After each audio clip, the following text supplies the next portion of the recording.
싱킹 브리츠 타임즈 2025년 2월 22일자를 진행하도록 하겠습니다. 오늘의 편집 내용 제목들입니다. 고려한 적대적 M&A 미국의 위협, 트럼프 측근 잭런 하워 의원, 니켈 포기한 포스코, 2차전지 원료 국산화 고려한 역할 커져. 이번 대왕고래 시추 결과는 실패가 아니라 동해 심해가스전의 성공으로 가는 과정. 한국가스공사 매출액은 감소해도 영업이익은 증가시키는 묘수는 매출액은 감소해도 영업이익 증가 원인을 정확하게 알려주는 중소기업 예 등 편집을 한 내용을 소개를 하도록 하겠습니다.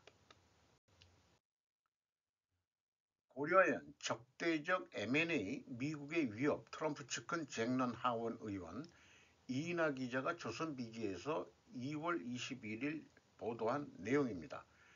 핵심 광물 공급망 중국 영향력 커질 것.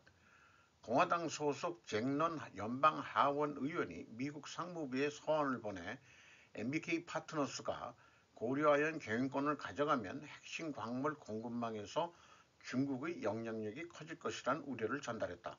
그는 미국 정부가 고려아연 경영권 분쟁을 국가 안보 문제로 인식하고 선제적으로 대응해야 한다고 했다. 중국은 미국이 중국산 제품에 10% 추가 관세를 부과하자 텅스텐, 몰리브덴, 인디움, 비스무스, 텔루륨 등 5개 핵심 광물의 수출을 통제한다고 밝혔다. 고려에는 인디움, 비스무스, 텔루륨의 국내 수요를 대부분 감당하고 있다. 인디움의 경우 전 세계 수요량의 약 11%를 공급한다. MBK는 펀드 출자자 LP 가운데 중국계 자금 비중이 5%에 불과하다고 수차례 해명한 상태입니다. 그러나 에릭 소아렐 하원 의원도 지난해 말 MBK가 고려한 지분을 인수하면 중국 기업으로 기술 이전뿐만 아니라 중국으로부터 주요 광물 공급망을 차단될 수 있다는 내용을 상무부에 전달한 바 있다. 니켈 포기한 포스코, 2차전지 원료 국산화 고려아연 역할 커져. 김남희 기자가 조선비지에서 2월 14일 날 보도했던 내용입니다. 포스코 그룹이 2차전지 핵심 원료인 니켈의 공급 생산 계획을 잡으면서 국내 2차전지 원료 공급망 구축에서 고려아연의 역할이 더 커질 것이란 관측이 나온다. 고려아연은 2023년 11월 착공한 올인원 니켈 제련소가 완공되면 전 세계에서 중국 다음으로 큰 황산 니켈 생산 기지를 갖추게 된다. 캔코는 현재 약 9만 톤의 황산 니켈 생산 능력을 확보하고 있다. 올인원 니켈 제련소 준공 후 캔코의 현 생산 능력을 합치면 고려아연은 13만 톤 이상의 황산 니켈 생산 능력을 확보하게 된다. 중국을 제외하면 세계 최대 수준이다. 올인원 니켈 제련소가 일반 니켈 제련소와 다른 점은 한 시설에서 니켈 매트, MHP, 믹스 하이드록사이드 프리시피테이트 혼합 수산화물, 블랙매스, 폐배터리를 전처리한 것, 정광 등 다양한 종류의 니켈 함유 원료, 중간재를 처리해 황산 니켈을 만들어낼 수 있다는 것이다. 외국 니켈 제련소는 보통 하나의 원료만 재련해 니켈을 생산한다. 그러니까 재활용 리사이클링 생산이 가능하다는 것으로 이해가 됩니다. 고려에는 올인원 니켈 제련소 건설에 얼마인지 참 잊어버렸습니다만은 투자를 했고 내년 말 상업 생산을 시작한다. 최은범 고려엔 회장이 지난달 31일 공장을 방문해 진척사항을 확인도 했다. 그래서 비철금속에 관한 한 중국에 대항할 수 있는 고려 아연 아니겠느냐 이런 가치를 느끼게 됩니다. 이번 대왕고래 시추 결과는 실패가 아니라 동해 심해가스전의 성공으로 가는 과정이다. 민희원 기자가 위키리크스에서 2월 21일 날 보도한 내용입니다. 정치권 대왕고래 프로젝트 경제성 논란, 여야 찬반 입장 갈려 프로젝트 지속 추진 위해 해외 메이저사 투자 유치 입찰 계획. 일각 노르웨이 33번 만에 시추 성공 감안하면 지속 추진해야 한 번 들어가고 나오면 누구나 다 하게요. 그런 거 아니니까 좀 가능성이 있다 그러니까 좀 더 해보자 이런 의미로 오히려 그좀 두고 봐야 될 또 투자를 해봐야 될 그런 상황이라고 봅니다. 한국가스공사 매출액은 감소해도 영업이익은 증가시키는 묘수는 이라는 제목을 제가 붙여봤는데요. 한국가스공사가 2024년 연결 매출액이 38조 거의 4천억을 했는데 이게 매출액이 13.8%가 감소했어요. 그런데 영업이익은 93.3% 3조 원가량 이익이 나가지고 93.3% 영업이익이 증가했는데 물론 영업비용이 좀 내려간 것도 있긴 있습니다. 그러면 회사가 제시한 것은 천연가스 판매 단가 하락 및 발전용 판매 물량이 감소해서 줄었다. 그런데 영업이익 증가는 전년도 일회성 비용 요인의 해소 및 해외 사업 실적 개선으로 영업이익이 증가했다. 자, 해외 사업의 매출액으로 잡히는 게 있는 모양이죠. 그런데 무엇이 일회성 비용인지 알 수가 없다. 그래서 2023년에 비용의 성격적 분류라는 것을 하는데 이때 일회성 비용이 영업이익에 대해서 얘기를 하는 거니까 매출원가하고 판매관리비를 합한 금액이 43조 원이었거든요. 근데 그 매출원가 재료비가 한 6조 3천억 전년 대비 줄었고 종업원 비용부터 해가지고 비용들을 보면은 감가상각비 외에는 크게 뭐 증가한 돈이 종업원급여는 뭐 계속 오른다고 할 거고요. 이게 일회성 비용이 될 수가 없고 감가상각비도 일회성 비용이 될 수는 없을 겁니다. 뭔가 증설한 게 증설을 해서 한 1200억 이게 한 따블이 늘었으니까 1조 5천억이었는데 3조 원이니까 도대체 뭐 때문에 난 거냐 하면은 그 일회성 비용 요인의 해소다 하는 것은 이게 뭐가 논리적으로 안 맞는 것 같습니다. 그리고 원재료 가격을 보면은 여기에다가 좀 판매 가격을 애도하는 겁니다만은 2023년에 LNG 수입 가격이 23.6%나 감소했어요. 그래서 결론은 이거죠. LNG 수입 가격이 23.6%나 하락했는데도 판매가는 상대적으로 낮게 인하했을 것이다. 상대적 내리긴 내렸어도 그게 이익 증가의 큰 원인일 것입니다. 그러니까 이렇게 전년도 일회성 비용의 요인 해소다 하는 것은 속된 말로 대국민 사기를 치는 행위나 다름없지 않느냐라고 우리는 강하게 한번 비판을 해줘야 될 것 같습니다. 그리고 한국가스공사 연결 손익계산서의 영업이 보면은 2023년도에 1조 3천억이 내려갔었는데 2022년도에는 또 2조 4천억 영업이익이 났었고 이런 상황입니다만 매출액이 2024년 2년도에 크게 상승했었어요. 요게 이제 연결이기 때문에 그런데 그래서 좀 개별을 봐야 더 정확하게 알 수 있을 겁니다. 어, 기타 손실 같은 것들이 좀 많이 있는데 영업이익엔 해당이 안 되는 거니까 이것은 논외로 해야 될 상황입니다. 그리고 요 7,600억이라는 손해 내용이 뭐냐 그러면은 제일 많이 난 게 유형자산 손상 차손이 있었다. 아, 이거가 그렇게 해서 그 작년도에 그 당기순이익도 그 포괄은 그 순손실이 나왔는데 이거는 이제 영업 외 사항으로 이렇게 된 거죠. 그러니까 영업 이익의 증가가 전년도의 일회성 비용이라는 게 뭘 얘기하는 걸지 불명확하다. 이렇게 좀 말씀드릴 수 있을 것 같습니다. 그래서 매출액은 감소해도 영업이익 증가 원인을 그래도 정확하게 알려주는 중소기업 예를 한번 찾아보면은 고려산업이라고 아마 그 배합사료 만드는 회사 같은데요. 매출이 3.6% 감소했는데 영업이익은 78.6%가 증가했어요. 그러면은 회사 이 설명은 배합사료 원재료 가격 하락에 따른 판매 가격은 상대적으로 안 내렸을 겁니다. 영업이익이 증가했다. 이런 게 그 솔직담백하고 한 얘기 아니냐. CTR 모빌리티라는 데가 있는데 여기도 매출액이 2.7% 감소했는데 영업이익은 647.2%나 무려 증가했어요. 그럼 회사가 설명한 거는 신규 아이템 수주 및 양산에 따른 손익구조 개선, 수익성이 낮은 사업부의 현금 흐름 손상 평가에 따른 손상 차손 인식으로 영업외 비용 증가. 뭐 이거는 이제 영업외라고 그러고 세전으로는 이제 뭐 적자긴 적자입니다만은 영업이익으로 봐서는 영업이익까지는 그 흑자가 났다.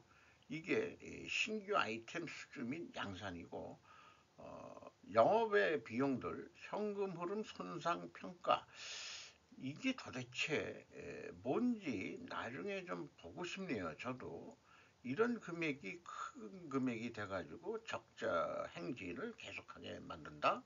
아, 참 본업에서는 잘하는데 첩질한 게 뭐가 안 좋다 이런 얘기 아니에요. 수익성이 낮은 사업부 이거 뭐 수익성이 낮은 사업부에 뭐 돈을 어디다 쓰는지 모르겠습니다만은 일단 그렇습니다. 나라 잃게 될 것 섬뜩 경고 우크라 패싱이 불안한 한국 연합뉴스 내용입니다. 그리고 그 한국 대사를 했던 한국인들은 우크라이나가 빠진 채 종전회담이 진행된 사실을 보면서 우려를 한다. 트럼프 행정부가 향후 한국을 협상 테이블에서 배제한 채 뭐 하게 되면은 북미 대화가 재개가 된다면은 왈츠 국가안보보좌관은 백악관 출입국자들에게 우크라이나에서 나온 트럼프에 대한 모욕은 용납할 수 없다며 트럼프는 지금 질렌스키에게 크게 좌절하고 있다. 그가 협상 테이블에 나오지 않게 된 것은 우리가 제공한 기회를 잡으려 하지 않은 사실 때문이라고도 했다. 어, 그리고 그 선거를 왜 안 했냐 이런 거 가지고 얘기하는데 누군가 당장 나를 교체하길 원한다면 그런 일은 당장 일어나지 않을 것이라고 말해주겠습니다. 장관 목하 그동안에 우크라이나를 위해서 미국이나 나토들이 다 했는데 이제 휴전협상을 들어가는 마당에 미국과 우크라이나가 이렇게 그 호흡이 안 맞아 버리니까 그 참 어떻게 될지 모르겠어요. 근데 6.25 휴전협정 분명 한국 패싱 상태에서 진행된 역사적 사실입니다. 젤렌스키 억울하다고 미국 트럼프에게 대들지 않는 것이 바람직하다. 이렇게 생각이 들어가네요. 우크라이나의 광물 채굴권 갈등 때문 젤렌스키 자승자박이라고 제가 추가 제목을 붙여봤습니다. 정미아 기자가 조선비지에서 1월 22일 날 보도한 내용입니다. 어, 그 벤센트 장관 미국 재무부 러시아와의 휴전 후 미군이 주둔하는 대가로 우크라이나의 히토류 지분 절반을 요구하는 초안을 제시했는데 거절당했다는 얘기죠. 그리고 그 미국이 지금 그 우크라이나 광물에 대한 게 러시아가 그 점령한 지역 쪽에서 더 많이 나온다. 이것도 러시아 측이 요구했다는 정황이 좀 나온답니다. 그래서 우크라이나 광물 채굴걸 놓고 미국 지원 대가 대 우크라이나 미래 안보 보장해야 이런 얘기인데 그 미군이 여기 주둔하는 대가면은 충분하지 않을까 생각을 합니다만은 우리나라하고 비교하기는 좀 어, 상황이 틀린 거죠. 당초 미국에 근데 광물자원 협정을 제안한 것은 젤렌스키였지 어느 날 갑자기 트럼프 정부가 광물권 이익의 그 50%를 내놔라 하지는 않은 거다 이게. 자기가 먼저 제안해서 우리 계속 도와달라 얘기해서 도와줄 테니까 휴전하고 50%그 광물 이권을 좀 남겨라 했더니 못 남기겠다. 지금 그 싸움이 난 것 같습니다. 그래서 국가안보보좌관은 우크라이나가 광물 협정에 서명해야 공개 압박을 하고 있습니다. 우리나라로 돌이켜서 생각하면은 한반도 휴전 협정 후 미군 주둔의 대가로 묵계적으로 요구하는 것은 한국의 자체 핵 개발은 안 된다는 것이었을 것으로 판단됩니다. 사실 뭐 달라고 할 게 없잖아요. 우리나라한테는 지하 자원이. 그때는 또 이데올로기가 첨예하게 대립됐던 기 때문에 소련의 남하를 두고 볼 수는 없는 거죠. 한반도가 적화되면 그다음에 일본이 위험해지고 그렇게 되면은 2차 대전 세계의 민주진영 대 공산주의 진영에서 공산주의가 또 확대되고 이런 상황이었으니까 어, 자기들 돈 들여서 한국을 방어했어야 되는 상황하고 지금 우크라이나 상황은 틀리다고 생각을 합니다. 독일 압박을 받고 있는 세계에서 세 번째로 큰 경제 DW 뉴스. 독일이 3년 연속 경제 위기에 직면해 있으며 대부분의 독일인은 생계에 대한 걱정이 커지고 있습니다. 일요일 선거를 앞두고 정치인들에게 책임이 전가되고 있습니다. 그렇다면 일반인들은 경기 침체에 어떻게 대처하고 있을까요? 대담자인 아서 슐리반이라고 발음해야 되겠네요. 성장이 없는 주된 이유는 주로 국가의 제조 기반이 붕괴되었기 때문입니다. 지난 6년 동안 수십만 개의 일자리가 사라졌고 그 결과 국가가 허우적거리고 있습니다. 이러한 부분은 유럽, 특히 독일에서 엄청난 에너지 위기가 발생했다는 것입니다. 전기 자동차 시장에서 중국과 경쟁에 직면했지만 공장을 중국 공장에 전부 이전한 것도 있죠. 매우 빠르게 요약하자면 독일은 GDP의 0.35%만 부채를 빌릴 수 있습니다. 메르켈 정부 때 만들어진 규칙 때문에 지금 경기를 더 올리려면 투자가 돼야 되는데 우리나라는 뭐 추경 예산 해가지고 돈 풀어 매기자는 쪽으로 추경 예산인데 독일 같은 경우에는 빚을 내서라도 경기 부양을 위해서 투자를 해야 된다 이런 얘기죠. 그러나 디지털 혁신을 위해 훨씬 더 많은 투자가 필요합니다. 인공지능과 같은. 그러나 이 부채에 대해 의견이 일치하지 않는다는 것이 지금 독일의 문제다. 독일이 우파 정당, 중도 좌파 정당, SPD 그리고 아마도 녹색당과 같은 제3당 등등의 연정이 될 것 같기 때문에 과반수를 누구 하나 뭐 얻기가 어렵다 그런 얘기죠. 그러니까 어디 부채를 빌려와서 정부 부채를 늘려서 투자하자 이 얘기가 잘 안 맥힌다는 얘기 같습니다. 독일 내각이 연정이라는 것도 한계. 독일 경제연구소의 메일 프라터 무역에 대한 개방성과 이전의 에너지에 의존했었다. 기업들이 매우 어려움을 겪고 있는데 분위기가 현실보다 더 훨씬 나쁘다는 것입니다. 특히 엔지니어의 숙련 노동자가 부족합니다. 우파 정당의 세금 인하의 대부분은 부자에게 적용됩니다. 중도 좌파 정당은 연금과 공적연금을 인상하겠다고 약속했습니다. 독일 경제와 사회 내에서 많은 것을 실제로 바꿔야 하는 것다는 것을 정말로 우리들이 이해했기 때문에 첫 번째 특히 경제는 신뢰에 관한 것이고 그 신뢰가 없기 때문에 회사는 투자하지 않고 소비자는 소비하지 않고 있는 상황이다. 투자 이니시어티브와 공공인프라는 매우 형편이 없고 산업인프라, 디지털 인프라와 교육에 더 많이 투자를 해야 합니다. 두 번째로 가장 큰 장애물은 부채 탕감입니다. 그래서 우리 이 독일인은 부채 탕감을 좋아합니다. 2차 대전 때 패전 배상금에 독일인들이 절망했던 그런 아픈 기억이 있기 때문에 정부가 빚을 지지 말아라고 강요를 하는 것 같습니다. 아마도 새 정부가 해결해야 할 가장 큰 딜레마일 것입니다. 더 많은 지출이 필요합니다. 더 많은 투자가 필요합니다. 필연적으로 더 많은 부채를 의미합니다. 세 번째로 큰 과제는 유럽입니다. 유럽에서 더 많은 책임을 져야 합니다. 우크라이나 갈등에서 단합된 유럽이 없다면 특정 독일이 위기에 대해 매우 커다란 대가를 치르게 될 것입니다. 어, 독일은 3년째 경기 침체에 직면할 가능성이 현재 높다는 얘기는 이제 서두에 얘기가 된 거고요. 독일의 문제점은 영방주의 구조입니다. 우리는 매우 강력한 견제를 가지고 있습니다. 지방자치단체 수준에서 수행되고 있으며 지방자치단체의 30%가 과도한 부채를 지고 있어 더 이상 투자할 수가 없습니다. 따라서 근본적인 개혁이 필요합니다.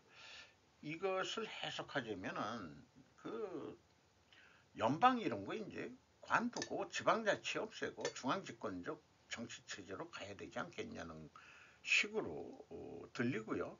한국도 마찬가지입니다. 뭔가 그 미래를 위해서 중앙정부가 좀 큰 힘을 들여서 밀어야 될 텐데 이게 각 지방의 그 욕심 때문에 이게 제대로 안 된다는 얘기죠.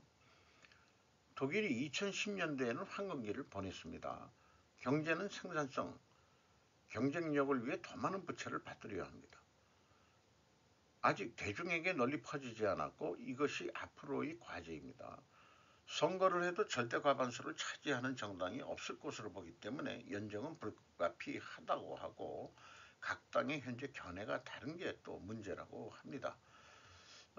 생각해서 전에 주소 들은 바는 메르켈이 장고 집권하에서 에너지를 너무 러시아에 의존했던 게 문제였고 영원할 것이라고 생각해서인지 화력 발전 및 원자력 발전은 전부 폐쇄를 독일이 했었죠.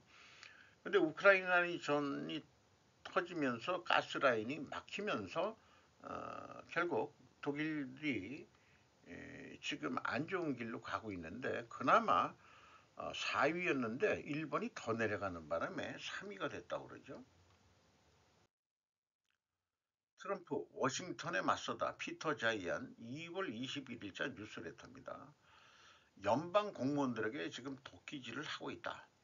미국의 권력 분립이 대통령이 의회의 의지나 법원의 역할을 우회할 수 없다는 것을 깨닫고 있다. 트럼프가. 그리고 그것은 단지 그가 미국 법률과 미국 헌법의 보호를 받지 못하는 사람들에게 더 큰 영향을 미칠 것이라는 것을 의미합니다. 의회가 견제가 들어가고 그다음에 뭐 사법부도 좀 견제가 있습니다만은 어, 그렇다면 현재 그 트럼프의 영향력은 미국 법률과 미국 헌법의 보호를 받지 못하는 사람들한테는 아주 그 뭐 망치, 도끼질 이런 거에 해당한다는 거죠. 어, 미국의 건국의 아버지들은 연방 정부가 국민을 섬기기 위해 존재했다고 결정했습니다. 근데 외교부와 관료제와 같은 모든 것들은 전문화했습니다. 트럼프는 미국 역사상 경제적으로 가장 불평등하지 않았던 시기인 130년 전으로 시계를 돌리려고 하는 것 같다.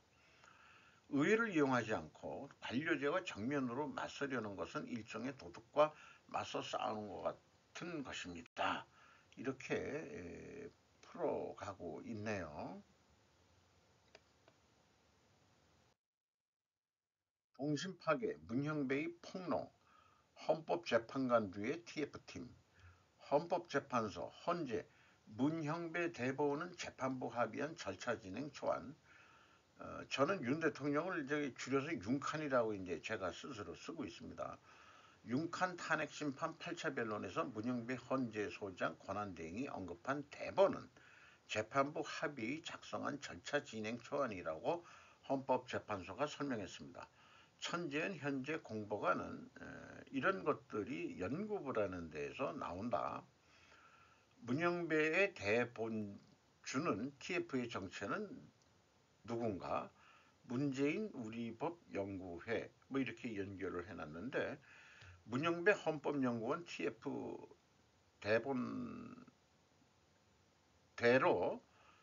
재판을 하는 꼭 똑같이 아니냐 그러면은 또 전락을 앞뒤 그 뒤 뭐 이런 연결 이런 뜻인 것 같아요. 생중계하지 않고 한 총리 재판관 임명 여부도 판단, 국가고시나 법률 전공자가 아니어도 헌법재판관 좌지우지, 유남석 헌재 소장 대부분 임명, 좌편향 인사 대거포진 뉴데일리 2025년 2월 18일 날 보도를 했습니다. 그리고 헌법재판관에게 대본을 주는 TF팀의 정체는 해가지고 한 8가지를 한 일들을 쭉 나열을 했어요.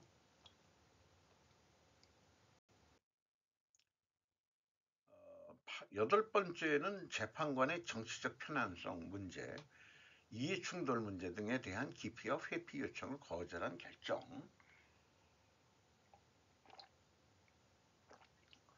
헌재는 박근혜 전 대통령 탄핵 심판을 맡았던 헌법재판관 등으로 탄핵 심판 전담 TFT를 꾸리고 했다. 12월 6일날 채널 A에서 보도한 내용입니다.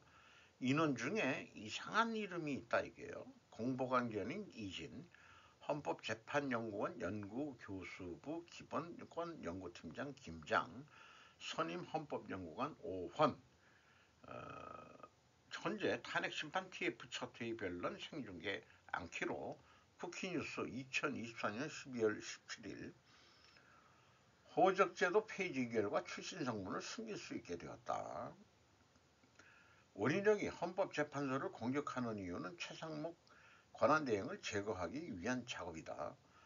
헌법재판소 TF의 중국인이나 공무원법에 나타난 외국인 임명 규칙 충격 이렇게 얘기가 나오고 있어요. 중국인으로 의심되는 사람들 이진이라는 사람과 김참, 오헌, 성왕, 이진 요건 뭐 젊었을 때 사진인 것 같습니다. 배중하라고 이름이 어떻게 중하라고 이름도 참 이상하다 이런 얘기고 이 오헌 씨는 이모 전 공보관 헌법연구관을 비롯해서 오모 씨, 성모 씨, 배모 씨 등이 중국계 혹은 중국 태생 출신으로 도마 위에 올라 있다. FN 투데이 2025년 2월 18일자로 보도를 한 내용이 있습니다. 공무원법 제26조 3항 2002년에 외국인 임명에 대한 내용들이 들어가 있고요. 그 다음에 이것이 2008년에는 어떻게 바뀌었냐? 긴밀하게 관계되는 분야를 제외하고 국회 규칙 대통령이 정하는 바에 따라 외국인을 공무원으로 임명할 수 있다. 이렇게 너무 추상적으로 되어 있다 이게요. 화교재판연구원 손덕중 씨 연합뉴스 이것은 2013년 5월 6일 날 보도된 내용인데 6일 광주지법 재판연구관으로 임명됐다. 화교 3세 조부모와 외조부모가 국共내전 당시 피란차 입국 정착한 손 연구원은 우리나라에서 출생 화교 학교를 졸업 전만대 로스쿨을 수료를 했다. 현재 비상계엄위원 여부 신속 검토, 국회부터 헌법 지켜라. 구자룡 재판 논란을 만드는 것은 문영배 재판관 자신. 이런 말들이 오히려 좀 문제가 있다 이렇게 보는 거예요. 문영배 쫓아내고 마흔영 넣으려고 한독수로 다시 바꾸자. 원희룡은 윤칸을 위해서 하는 말이 아니다. 반중을 가진 친중, 반중을 가장한 친중. 문재인과 윤석열, 한동훈은 한 팀이라고 이쪽에서는 계속 주장을 하고 있습니다. 나경원 헌재에서 선관위 등 공무원 자격시험 강화 발의를 했다. 뉴시스에서 보도를 했습니다. 그래서 그 공무원법 그 제26조 3항에 대한 얘기고요. 그것이 2008년에 3월 28일 또 개정이 돼가지고 좀 더 두리뭉실하게 표현이 돼 있다. 이런 거를 얘기하고 있습니다. 돌아온 원희룡 헌법재판소 고발 결코 용납하지 않을 것. 한국경제 2025년 2월 12일 날 발입니다. 문영배 쫓아내고 마흔석 넣으려고 한독수로 다시 바꾸자. 원희룡은 윤카를 위해서 하는 말이 아니다. 반중을 가장한 친중 아니냐. 문재인과 윤석열, 한동훈은 한 팀이다. 다시 강조를 하고 있고요. 문경은 헌재, 선관위 등 공무원 국적검증 강화 범 뭐죠? 을 뉴시스에서 강화범 발의, 강화법 발의네요. 죄송합니다. 깜빡 잊어버린. 2월 18일 날 나경원 의원이 발의를 했답니다. 이런 식으로 얘기를 하고 진행이 되고 있습니다. 유럽이 우크라이나의 평화 유지를 주도할 수 있을까요? DW 뉴스 2월 21일입니다. 프랑스와 영국의 지도자들은 다음 주 워싱턴을 방문해 트럼프 대통령과 별도의 회담을 가질 예정이다.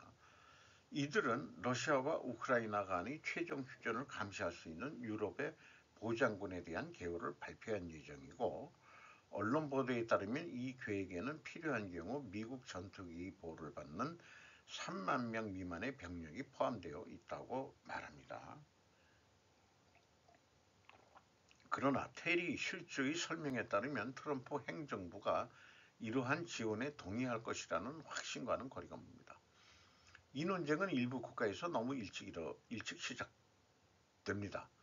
아직 확신 의무가 무엇인지 불명확합니다. 앨런 머스크와 도지는 최대 2조 달러의 정보 절감을 약속했습니다. 지금까지 실제로 얼마나 절약했을까요? 앤드류 로마노 기자가 야후뉴스에서 2월 22일 날 보도한 내용입니다. 도지는 55억 달러의 저축을 주장하고 있지만 자체 영수증의 벽에는 70억 달러만 표시되어 있습니다. 이 사진은 그 남미 어디 아르헨티나 대통령인가요? 흉내내가지고 전기톱을 들고 나왔는데 메릴랜드 주 옥슨힐에서 열린 보수 정치 행동 컨퍼런스에서 테슬라 CEO 앨런 머스크 사진을 소개를 하고 있습니다. 지금까지 그 머스크와 그 팀이 계약 취소, 임대 계약 해지, 공무원 해고, 결제 차단, 미국 최고의 해외 원조기관 기관 해체 USAID죠. 연방 관료 조직과의 전쟁의 첫 달을 보냈습니다. 동시에 트럼프와 머스크는 납세자에게 도지 배당금으로 5천 달러의 환불 수표를 보내는 것에 대한 지지를 표명했습니다. 전문가들은 신성한 국방 지출과 사회 안전망 프로그램을 제거하거나 다른 모든 것들을 제거해야 할 것입니다. 라고 말했답니다. 어쨌든 그 도지가 2조 달러를 절감한다고 했는데 이게 완전히 좀 불가능하지 않을까 이렇게 생각한다는 거죠. 그러니까 미국은 그렇게 노는 공무원들이 많다는 건지 없다는 건지 불명확하긴 합니다만 어쨌든 비대해지는 거에 대해서는 좀 막아야 될 필요가 있겠죠. 머스크의 기습 공격은 트럼프의 많은 선임 고문들을 불안하게 하고 있습니다. 3명의 기자, 제프 스타인, 제클린 알레마니, 존 허드슨, 5명이네요. 로라 맥클로, 댄 다이아몬드, 워싱턴 포스트지에 기고를 한 내용입니다. 한마디로 도지가 좀 일을 해 나가는데 강압적으로 뭘 나가고 그러고 있는데 좀뭐 기존 그 관료들이 불편을 얘기하고 그래도 트럼프는 이 앨런 머스크 손을 현재 계속 들어주고 있다 이런 얘기입니다. 도지와 기관 충돌 이런 제목으로도 표현이 되어 있고 압수된 사무실과 백색 소음기에 이런 것도 설치를 해라. 그 장인애들 그 사무실에 이 도지는 정상적 파괴적입니다. 이러한 불만 사항 중 상당수가 백안으로부터 전달되었습니다. 그러나 트럼프는 도지에 대한 지지를 분명히 하며 머스크의 권력을 제한할 수 있는 옵션을 제한했다. 제한할 수 있는 옵션을 제한했다는 얘기는 어느 정도 힘을 계속 실어준다 이런 뜻으로 해석이 되죠. 또 하나 미국에서 그 미 지도부 대폭 쇄신 트럼프의 합참의장 해임 뉴스 기사가 오늘 떴습니다. 지지통신입니다. 트럼프 미국 대통령은 21일 SNS에 올린 글 미국 재복조수장인 브라운 합참의장을 해임했다고 발표했다. 이어 5명의 군 과직도 교체할 예정으로 미군 지도부를 대폭 쇄신한다. 이렇게 되어 있고요. 트럼프 행정부는 국방부, 미군의 예산이나 인원을 삭감할 방침도 나타내고 있다. 군 내부의 혼란은 피할 수 없게 됐다. 정세다. 트럼프는 해외 해임 이유를 밝히지 않았지만 헤이그 국방장관은 해임 이유를 그 장관은 흑인인 브라운인이 미국 내 다양성, 형평성, 포괄성 추진에 관여해 왔다며 경질을 해야 한다고 주장했답니다.